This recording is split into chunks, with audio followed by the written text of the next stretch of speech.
welcome to another video. Today we're talking a little bit about Tottenham. When I say a little bit, we are talking about Tottenham. It's the main feature of today's video because we're talking about whether or not Tottenham can actually challenge for the Premier League title this season. It's been a question that's been floated around out there by a bunch of content creators and a bunch of other people that talk football and everything, that maybe, just maybe, Tottenham can shock the likes of Liverpool and Manchester City by claiming a stake in the challenge, in the race for the Premier League title this season. Obviously, there's a number of factors to this. There's the Antonio Conte factor. There's the transfer business that Tottenham have conducted this season. And, of course, the ever-reliable duo of Harry Kane and Heung-min Son. All of that we're going to be talking about. We're going to also try and dive into whether or not Tottenham have enough about them to attempt to challenge the likes of Liverpool and Manchester City and all of that good stuff. But before we get into all of that, I would like to remind all people to like the video and also subscribe if you're new. Both things are always very greatly appreciated. But for now, let's get into the video. Let's talk about Tottenham. Let's talk about whether or not Tottenham can actually challenge for the Premier League title. Because right now, I think most people probably have them as nailed on to get back into the top four, to remain in the top four.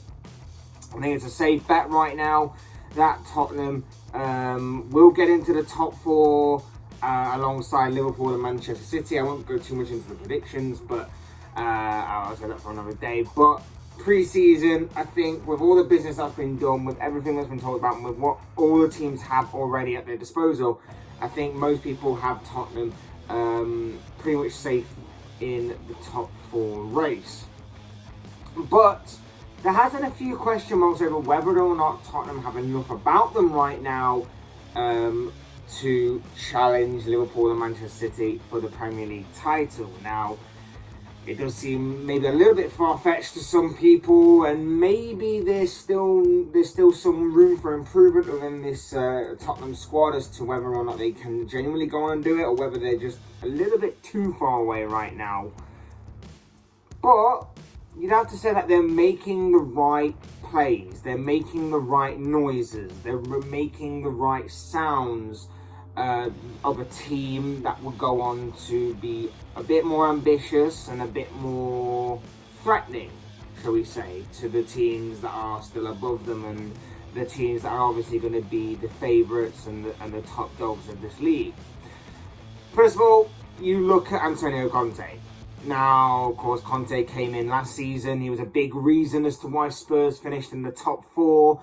Yes, you can argue that Arsenal missed the opportunity, but I don't think Spurs would have took advantage of the opportunity had they stuck with Nuno Espirito Santo or gone with anybody else. So I would say that Conte is a big part of the reason why they managed to claim a top four place last season.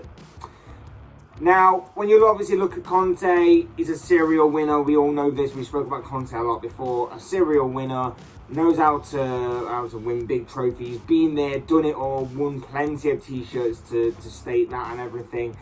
And obviously is a manager that is on top of his game right now, one of the best managers in world football in my opinion, and of course is a former Premier League winner himself. He's an incredible manager. He quickly identifies weaknesses and looks at ways to strengthen them. He is a manager who can turn even the most average of players into top class talents and top quality players. We've seen it time and time again throughout his career that he's taken a player that many people see as average or mediocre and he's elevated their level to get them better.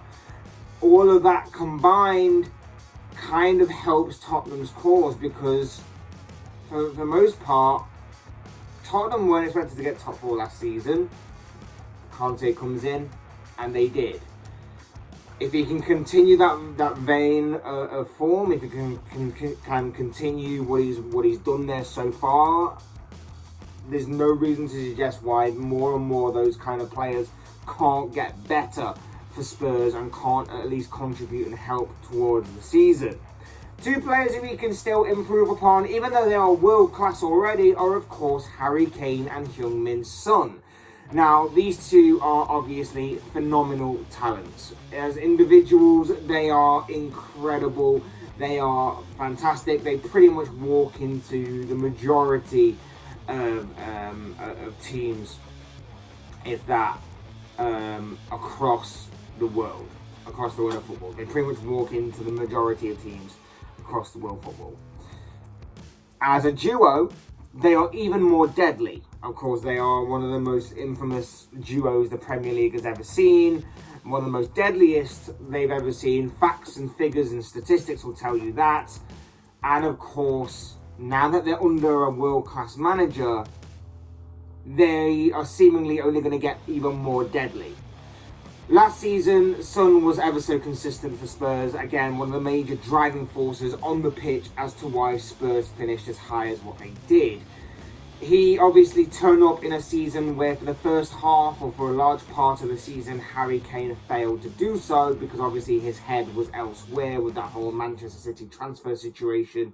And that allowed Son to really take centre stage and take the plaudits that he finally did deserve. In my opinion, I believe Son is actually in some ways better and more important to Tottenham than what Harry Kane is, but that may be a bit of a more of a debate for another day by rival fans. Son obviously was the winner, or co-winner shall we say, of the Golden Boot, winning it alongside Liverpool's Mohamed Salah. These two are extremely deadly. There's no way of sugarcoating that. I'm not stating anything groundbreaking or anything. I'm stating an obvious fact that both Harry Kane and Heung-min Son are incredible, phenomenal talents as individuals and even more deadly as a duo. There's still a lot riding on these two. A lot of what Tottenham season can hold this season would rely on these two in previous years. And again, it still does this season as well. But I don't think it relies on them to the heavily extent that it used to this season as it did in previous seasons. You look at it like this, now that the transfer saga is behind Kane, and now that Son's obviously back and even more focused and got better players around them, they are going to be even more of a threat to anybody and any defence that they come up against. This kind of leads me to my next point. It's the recruitment and the manager. We've already talked about how Conte elevates players up many levels to improve their game. Conte again can do that for the other players that are involved that are not obviously on Son or Kane's level, but can definitely help the team in different ways. Whether you're looking at defence and you're looking at Christian Romero, for example, who's still a little bit rough around the edges, but obviously shown enough in his first season to say that there is definitely a defender in there. He can definitely help him elevate his game. You look at the midfield with certain players in there. Maybe a youngster like Oliver Skip this season can continue to grow. Maybe new signings like Bentancur and Kulusevski can continue to grow. These are the kind of players that can elevate their levels under Conte, help continue to grow, and obviously can help the likes of Son and Kane, if they're not quite firing on all cylinders, to make it so that if they're not in the team or if they're not playing very well, people are not easily dismissing this as Tottenham are going to win this game as what they used to in previous years. You look at obviously the transfer windows. The past few transfer windows,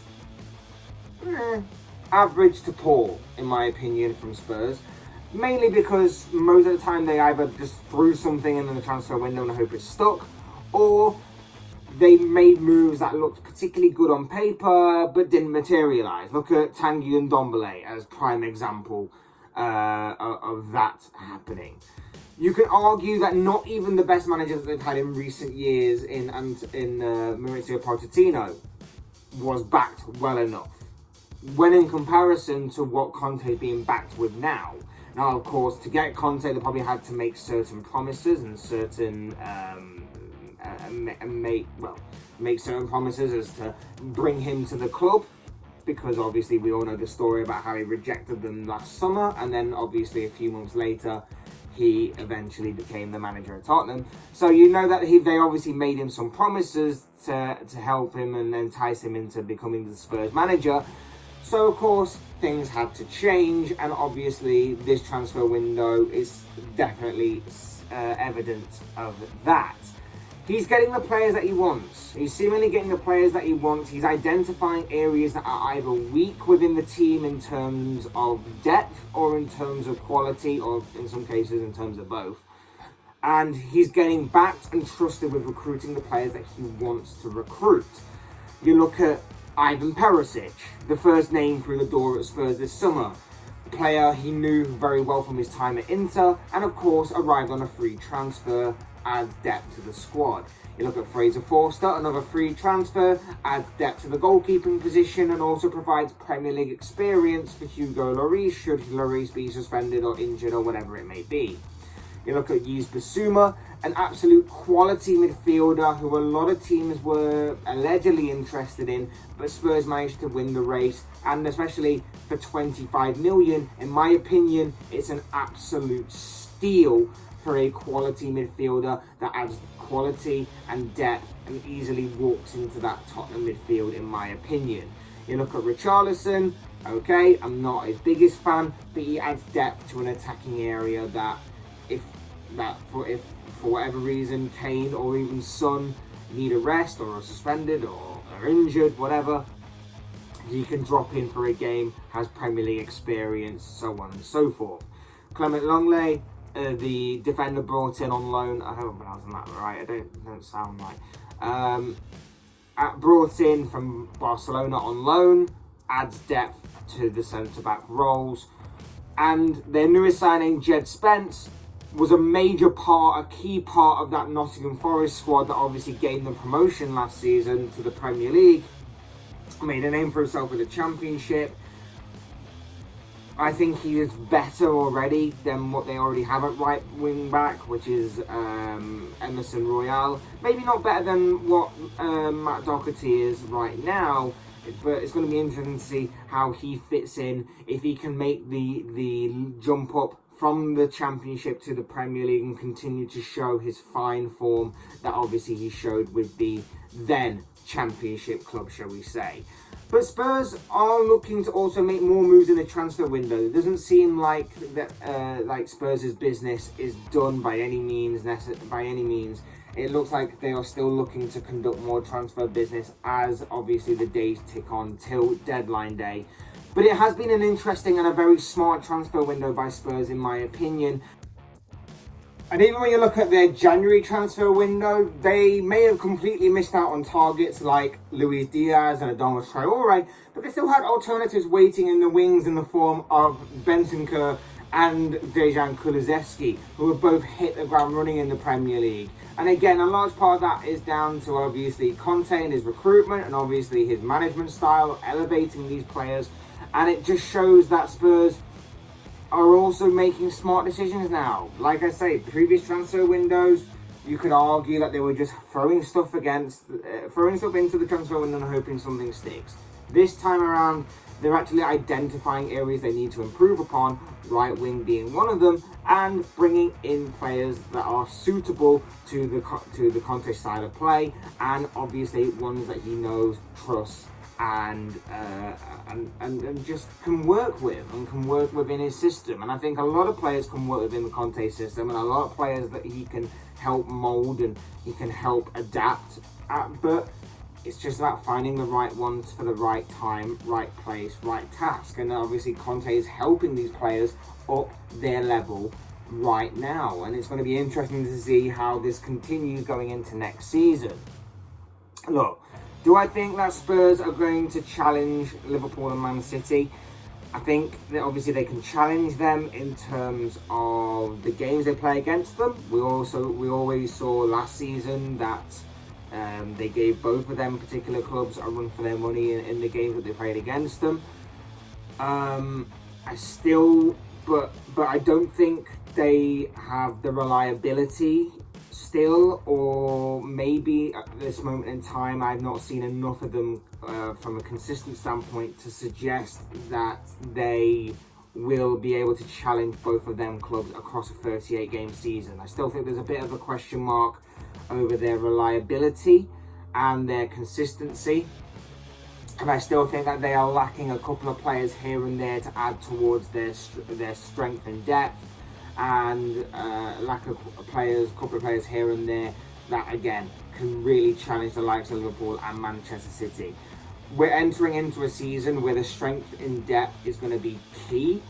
You're looking at the 5 subs rule, and you're also looking for Tottenham personally that they're going to be involved in the Champions League this season. It's going to be a big ask for those players to combat both of those things. And I just think that, you know, if Spurs are to go on in the final days of this transfer window and get a couple more key signings in, maybe another centre-back that's strong, reliable and resilient, maybe another attacker, or a midfielder who can get goals from midfield, then maybe I might start looking at it a little bit more differently and be a little bit more worried that maybe they could challenge the likes of Liverpool and Manchester City. But I think, like I say, they are a couple of players away from doing exactly that. And I think, like I say, there are question marks over the squad's reliability and their overall consistency across a 38-game season. That, you know, maybe I could be looking back in several months' time and saying I was completely wrong, but I just haven't seen enough for me to be completely convinced. But in saying all of that, Tottenham are making the right moves. They are making the right sounds of a team that is building and building quickly. The only thing I will say is that obviously with Conte, now I know that obviously when he's left jobs in the past, very soon after, or not very long into the job, shall we say, they tend to be over disputes with the board, the people behind the scenes and everything. So Spurs have to keep him sweet, because if it doesn't happen within this first full season in charge of Spurs, keeping him sweet, helping him build, maybe success will come. But if not, and depending on what Conte decides to do as well, maybe a job will turn up that he can't refuse, maybe a job will turn up that he can't turn down. Just obviously enjoy it while it lasts, kind of thing, because we don't know. Because Spurs fans don't know how long this is going to last for. Spurs fans have basically won the lottery by having one of the best managers in world football manage their squad. And it's just going to be interesting to see what happens if, obviously, things don't turn out well over the next couple of seasons, maybe at most. So that's going to be interesting to follow. We'll also be interesting to see the progression of the likes of Son, the likes of Kane, especially if, again, things don't go well for them in terms of winning silverware. So it's going to be a very interesting season. It's going to be a big season for Spurs, but it's going to be one that I think top 4 nailed on. A challenge for a domestic trophy is definitely on, but for them to win the league, I think right now, at the time of recording, at the time that this video will go out, maybe just a little bit too far for them, unless they can make a couple more big waves in this transfer window than they already have. But those are just the thoughts, comments, opinions, predictions, whatever you want to call it at this guy. I want to know what you guys think. What do you make of Spurs, and what do you make of the season ahead for Tottenham and Antonio Conte, Harry Kane, Heung-min Son and co? Where do you think they will end up this season? Do you think that they will achieve expectation? Do you think they'll go above and beyond expectation? Or do you think that they'll actually fall below expectation and actually have a failure of a season? I'd love to know your guys' thoughts, comments, opinions, predictions, feelings, whatever you want to call it, on this particular subject down below in the comment section. I'm sure it'll make it interesting reading. Otherwise, hit that like button on the way out if you enjoyed the video. Subscribe if you're new, want to see more content like this. Both things always and forever be greatly appreciated. And as always, thank you all so much for watching and listening. I've been Fletch. This has been another Fletch Talks video, and I will see you all again soon in another video.